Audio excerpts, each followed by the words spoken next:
I mean, so this is information that's just coming out basically on the wires. And so I'm going to bring this information to you now. This has to do with the 2025 hurricane season.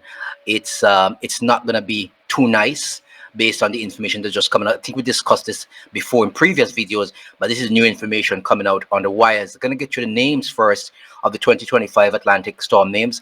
Andrea, Barry, Chantel, there's Dexter, there's Irene, there's Fernand, there's Gabriel, there's Umberto, Imelda, Jerry, Karen, Lorenzo, Melissa, Nestor, Olga, Pablo, Rebecca, Sebastian, Tanya, Van, and Wendy. And these are the approved names by the World Meteorological Organization. The Caribbean has been asked to brace because this is one of the regions where the highest percentage of storms, they're saying, and hurricanes this year will actually take place.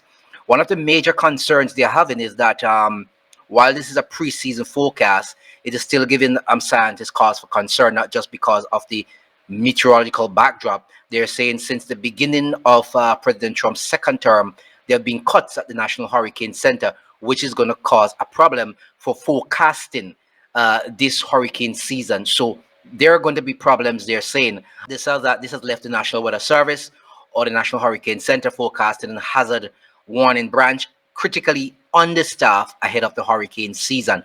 So these are some of the major problems that would pose to us in the Caribbean. I think we discussed this in an earlier video, like I said. You need to take a look at this video. You'll get as much information as possible. Let's pivot now. Just moments ago, the National Oceanic and Atmospheric Administration, that's a mouthful, right? We just call it NOAA. They released their initial outlook for the 2025 Atlantic hurricane season, and they are predicting an above average season.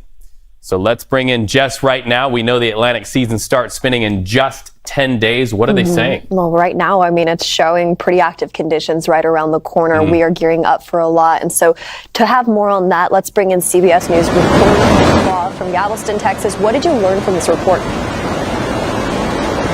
Hey, Jess, Reed, good to be with you. So like you mentioned, we are just 10 days away from the start of this Atlantic hurricane season, which goes from June 1st to November 30th. NOAA predicts 13 to 19 named storms this season, 6 to 10 of them hurricanes, and 3 to 5 of them major hurricanes, which means category 3 or above. That's category 3, 4, or 5. So while NOAA says there is a 60% chance this will be an above average hurricane season, the number of hurricanes they predicted this year is actually fewer than the number they predicted last year. And last year, their predictions were spot on. Now, the main reason NOAA predicts this season will be above average is because of warmer ocean surface temperatures due to global warming. Climate change, of course, as we know, creates more rainfall in these storms as well. And according to the National Weather Service, every category 5 that's made landfall started as a category 3 tropical storm earlier, so they do move quite quickly. Let's take a listen to what Ken Graham, who is from the National Weather Service, had to say. Based on a clump of clouds, can rapidly develop into a Cat 5 storm, as we saw with Milton, in only a mere 2 or 3 days. We've seen that with Michael, we've seen that with Camille, we've seen that in many different storms. We can now give emergency managers, can you imagine, Joe, 72 hours notice on something that's not even there.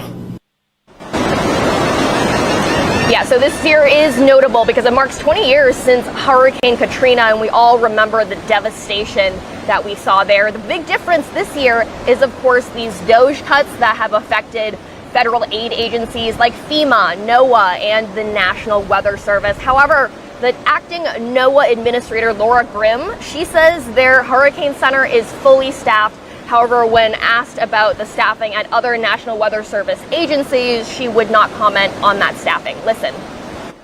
The Hurricane Outlook is just one preparedness tool that citizens, forecasters, and decision makers use to get ready for what lies ahead. The 2024 hurricane season outlook that was issued in May last year was right on the money. The results that came in final, the named storms, the hurricanes, the major hurricanes, the accumulated cyclonic energy, or ACE, all fell within NOAA's predicted ranges. So Still, NOAA is emphasizing their values, saying their tracking system gets better with technology every single year, so they know how intense these storms are going to be before they hit. Still, they say to everyone who lives along the Gulf area, get your emergency kits ready. You've got 10 days until the start of the Atlantic season. Do it now while you can. Back to you, Jess. Prepare now. Got about 10 days left. And you know you need to get your lanterns, your barrel of water storing early, your food, dry foods and stuff like that. Just leave your comments in the section below, guys. Are you prepared for this hurricane season?